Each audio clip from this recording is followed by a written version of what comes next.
Guys, ఎలా ఉన్నారు అందరూ? ఈరోజు నా స్టైల్లో ప్రాన్స్ కర్రీ ఎలా చేయాలో మీకైతే చూపించేస్తాను. చాలా ఈజీగా, సింపుల్గా, టేస్టీగా అయితే చేసేసుకోవచ్చు. వీడియో అయితే లాస్ట్ వరకు చూడండి. ఫస్ట్గా నీట్గా క్లీన్ చేసుకున్న ప్రాన్స్ని అయితే ఒక బౌల్లో తీసేసుకున్నాను. నేనైతే ఒక 1 kg ప్రాన్స్తో అయితే కర్రీ అయితే చూపిస్తున్నాను. నీట్గా క్లీన్ చేసుకున్న ప్రాన్స్లో 2 table spoons salt and 2 spoons కారం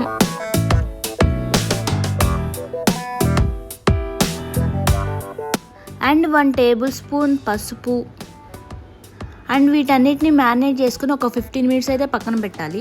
అండ్ నెక్స్ట్ ఒక స్టవ్ మీద కళాయి పెట్టి ఆ కళాయిలో 3 టేబుల్ స్పూన్స్ ఆఫ్ ఆయిల్ వేసుకొని అది హీట్ అయ్యే వరకు వెయిట్ చేయాలి.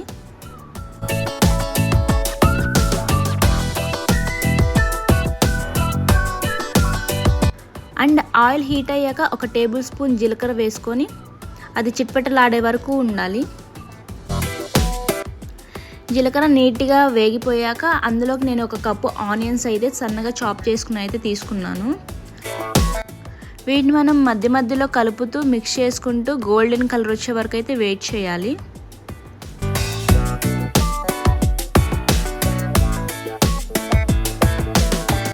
ఆనియన్స్ అయితే మనం వీడియోలో చూపిస్తున్నట్టు అలా గోల్డ్ కలర్ వచ్చాక మనం ఒక 2 టేబుల్ స్పూన్స్ ఆఫ్ అల్లం వెల్లుల్లి పేస్ట్ అయితే తీసుకోవాలి. వీటన్నిటిని అయితే మిక్స్ చేసుకోవాలి. అల్లం వెల్లుల్లి పేస్ట్ ఆ పచ్చి వాసన పోయేంత వరకు వీటిని అయితే ఫ్రై చేయాలి.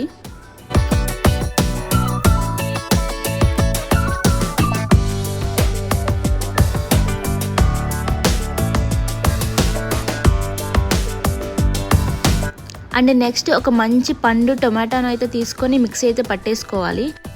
ఆ పేస్ట్ని తీసుకెళ్ళి ఆనియన్స్లో అయితే యాడ్ చేసుకోవాలి. దీన్ని కూడా మధ్య మధ్యలో కలుపుకుంటూ తిప్పుకుంటూ టమాటా పచ్చి వాసన పోయేంత వరకు కూడా వెయిట్ చేయాలి. ఇదే టైంలో మనం ఒక టేబుల్ స్పూన్స్ ఆర్ మీ రుచికి తగ్గట్టు సాల్ట్ అయితే యాడ్ చేసుకోవాలి. సాల్ట్ వేసుకున్నాక మళ్ళీ మిక్స్ అయితే చేసుకోవాలి.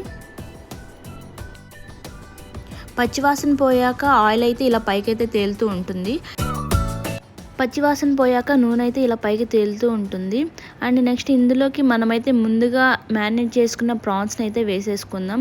చాలామంది దీన్ని ముందుగానే బాయిల్ చేసి అయితే ఉడికించి వేసుకుంటారు. బట్ ఏంటంటే అలా చేయొచ్చు అండ్ ఇలా కూడా చేయొచ్చు అనమాట. ఇలా చేసినా కూడా ముక్క చాలా సాఫ్ట్గా మెత్తగా అయితే ఉడికిపోయిద్ది. కాసేపటి తర్వాత రొయ్యల్లోంచి వాటర్ అయితే ఇలా వస్తాయి అన్నమాట. ఈ వాటర్ చాలు.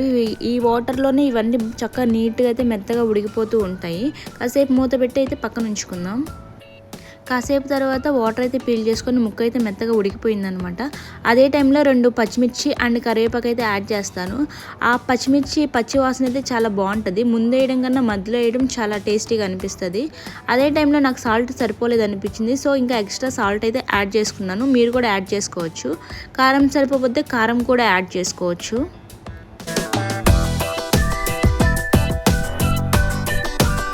అండ్ ఒక స్పూన్ గరం మసాలా అయితే యాడ్ చేయాలి.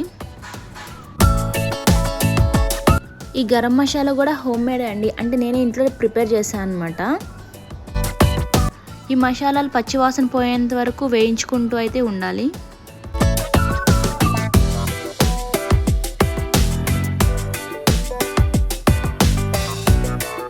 మూత తీసి మధ్య మధ్యలో అలా అయితే కలుపుకుంటూ ఉండాలన్నమాట. లేకపోతే అడుగు పట్టేస్తూ ఉంటుంది.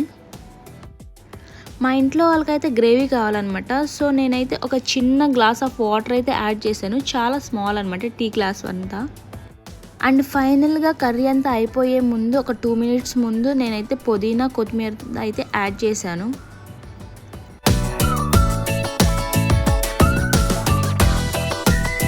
యాడ్ చేశాక ఒకసారి అయితే మిక్స్ చేసుకోవాలి.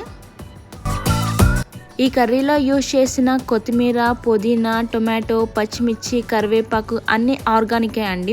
మేము ఇంట్లో పండిస్తున్నవి. 2 మినిట్స్ తర్వాత స్టవ్ అయితే ఆఫ్ చేసుకొని కర్రీని మీరు బిర్యానీలో కానీ, చపాతీలో కానీ, వైట్ రైస్లో ఎందులో తిన్నా సూపర్ అయితే ఉంటుందండి. ఒకసారి మీరు ట్రై చేయండి.